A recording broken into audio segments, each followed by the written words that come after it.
What comes to mind when I say the word grammar? That's easy. English class and lots of rules.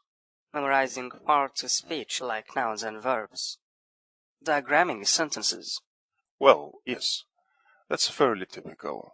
But today we are going to look at grammar from the point of view of the linguist.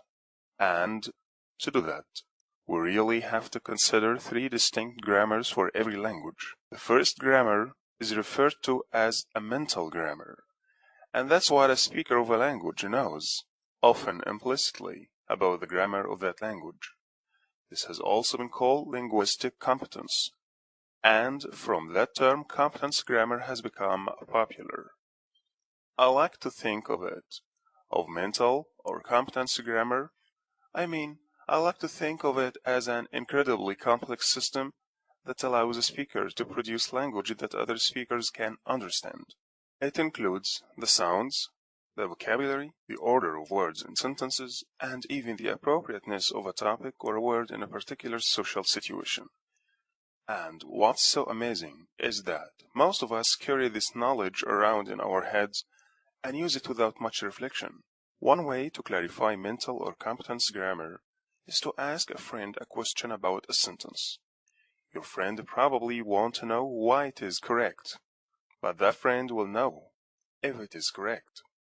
So, one of the features of mental or competence grammar is this incredible sense of correctness and the ability to hear something that sounds odd in a language. Haven't you had the experience of hearing a sentence and it stood out to you? It just wasn't quite right. For native speakers, we can call this ability native intuition. But even language learners who have achieved a high level of competence in a second language will be able to give similar intuitive responses even if they can't explain the rules.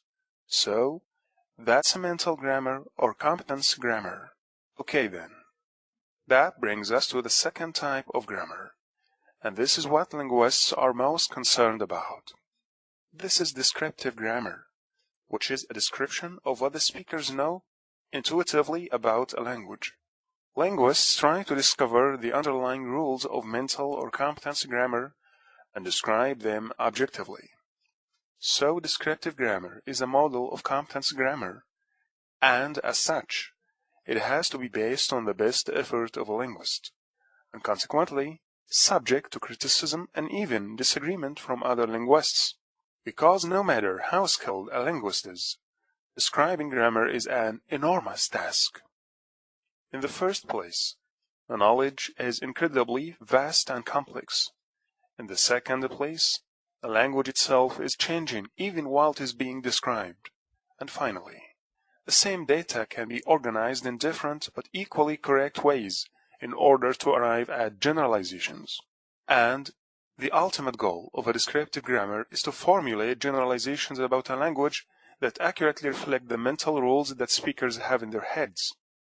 But, getting back to what most people think of as grammar, the grammar that we may have learned in school, that's very different from either competence grammar or descriptive grammar because the rules are not meant to describe language at all. They are meant to prescribe and judge language as good or bad. And this kind of grammar is called prescriptive grammar because of its judgmental perspective. Again, to contrast prescriptive grammar with descriptive grammar, just think of descriptive generalizations as accepting the language that the speaker uses in an effort to describe it, and recognizing that there may be several dialects that are used by various groups of speakers, and that any one speaker will probably choose to use different language depending on the formality, for example, of the situation. On the other hand, prescriptive rules are rigid and subject to enforcement. Prescriptivists want to make all speakers conform to one standard in all situations, and that tends to be a very formal level of language all the time. Now, which of these types of grammar do you think you were learning in school when you had to memorize parts of speech, and rules, and diagram sentences? Sounds like prescriptive grammar to me. Precisely. But how did prescriptive rules get to be accepted, at least in the schools? And probably even more important, why are so many of these rules disregarded even by well-educated speakers in normal situations? Did you say disregarded? I did. Some of you may recall that during the 17th and 18th centuries in Europe, Latin was considered the perfect language and was used by the educated classes. The argument for the perfection of Latin was reinforced by the fact that Latin had become a written language, and, consequently, Latin had stopped changing in the normal ways that spoken languages do. So, the rules were also fixed, and for many writers of English, during the period, the rules of Latin were held as a standard for all languages, including English. But the problem was that English had a different origin and very different constructions.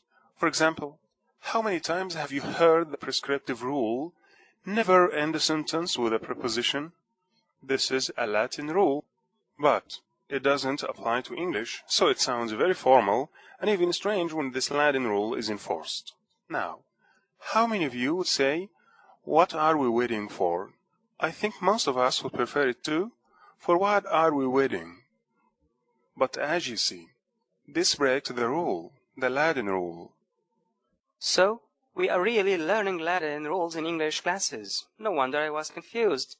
But wouldn't you think that, well, the things would change? I mean, Latin hasn't been recognized as a world language for a long time.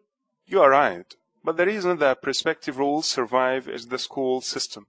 Teachers promote the prescriptive grammar as the standard for the school, and consequently for the educated class.